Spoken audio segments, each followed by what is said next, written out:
Hello everyone, स्वागत है आप सभी का हमारे यूट्यूब चैनल में। दोस्तों, आज के इस वीडियो में हम फिर से कुछ इम्पॉर्टेंट क्वेश्चन को देखेंगे।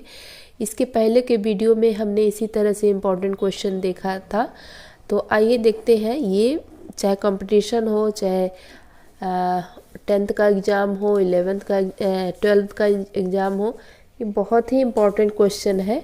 तो आइए देखते हैं क्या है ये। अभिलंब किसे कहते हैं? इसके पहले के वीडियो में हमने जाना था प्रकाश का परावर्तन, आपतित किरण, परावर्तित किरण। तो इस वीडियो में हम देखेंगे अभिलंब किसे कहते हैं। तो कह रहा कि किसी सतह या रेखा के आपतन बिंदु पर खींची गई 90 डिग्री लंबवत काल्पनिक रेखा होती है, जो यह प्रकाश के परावर्तन या अपवर्तन में सतह से टकराने वाली किरण के संदर्भ में आपतन परावर्तन कोण मापने के लिए इस्तेमाल की जाती है। ये तो हो गया हमारा डेफिनेशन। अभिलंब इसको ऐसे देखते हैं, हल्का सा समझा देते हैं। मान लीजिए कोई सतह है, यहाँ से टकराती है, तो ये जो खींचा जाता है ये क्या कहलाएगा? ये अभिलंब कहलाएगा।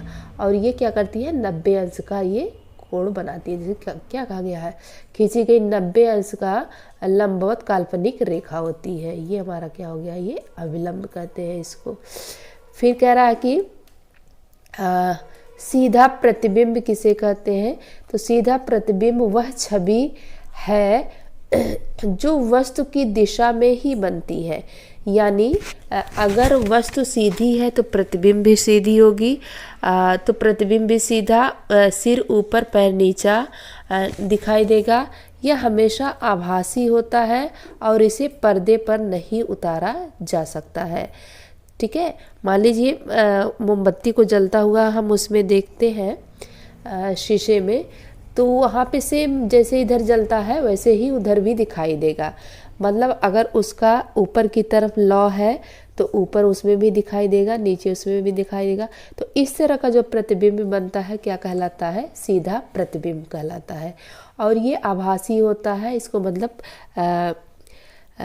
पर्दे पर नहीं उतारा जा सकता है, केवल आभास किया जा सकता है।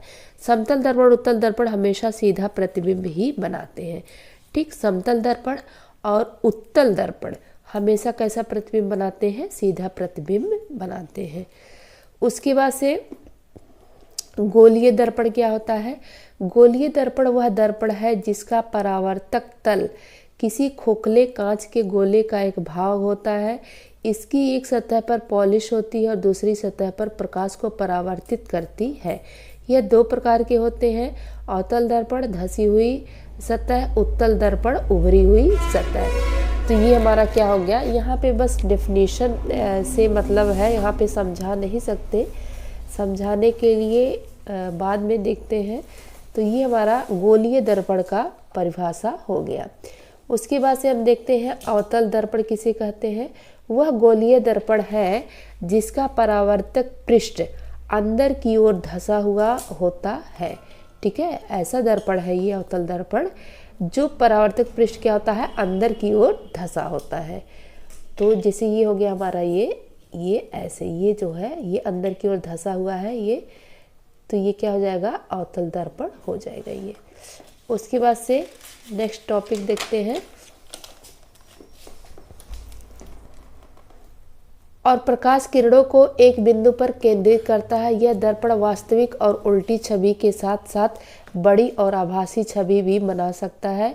इसका उपयोग शेविंग, मेकअप, डेंटिस्ट, टार्च और हेडलाइट्स में किया जाता है। उत्तल दर्पण को अगर हम देख लें, वह गोलीय दर्पण, मतलब ऐसा गोलीय दर्पण है जिसका परावर्तक पृष्ठ बाहर की ओर उभरा होता है। इसे अपसारी दर्पण भी कहते हैं, क्योंकि यह प्रकाश की किरणों को क्या करता है? फैला देता है। मतलब ये ऐसे है, कहाँ गया ये?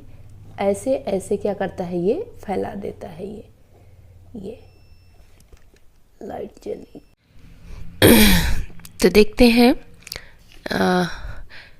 करा कि इस तरह से ये क्या करती है? इस तरह से किरण को फैला देती है। इसको क्या कहते हैं? अपसारी। और जो किरण को इकट्ठा ऐसे कर देती है, ऐसे ऐसे, मान लीजिए इधर से किरण आ रही है और इकट्ठा एक सतह पर ऐसे टकराती है, इसको क्या कहते हैं? अभिसारी। ये फैल गया तो अपसारी, ये इकट्ठा हो गया तो अभिसारी। तो उत्तल दर्पण कैसा होता है? आभासी तो होता है क्योंकि सीधा और आभासी होता है। और ये कैसा होता है? अपसारी दर्पण भी इसको कहते हैं। किसको? उत्तल दर्पण को। तो ये हो गया हमारा अवतल उत्तल हो गया। अब देखते हैं आभासी प्रतिबिंब क्या होता है। तो आभासी प्रतिबिंब वह प्रतिबिंब है जिसे पर्दे पर नहीं उतारा जा सकता है। मतलब ऐसा प्रतिबिंब जिसको हम पर्दे पर ना उतार पाए, उसको क्या कहते हैं? आभासी प्रतिबिंब कहते हैं। और ये हमेशा क्या होता है? सीधा बनता है। आभासी प्रतिबिंब कैसा बनता है? सीधा बनता है। सीधा का मतलब क्या है? जैसा हमको रियल में दिखाई देगा वही हमेशा क्या होगा?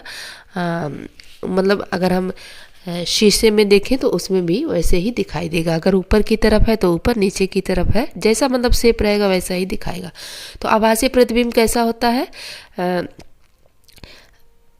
आभासी प्रतिबिंब में इसको पर्दे पर नहीं उतारा जा सकता है और ये हमेशा क्या बनता है? सीधा बनता है। तो ये हो गया आभासी प्रतिबिंब।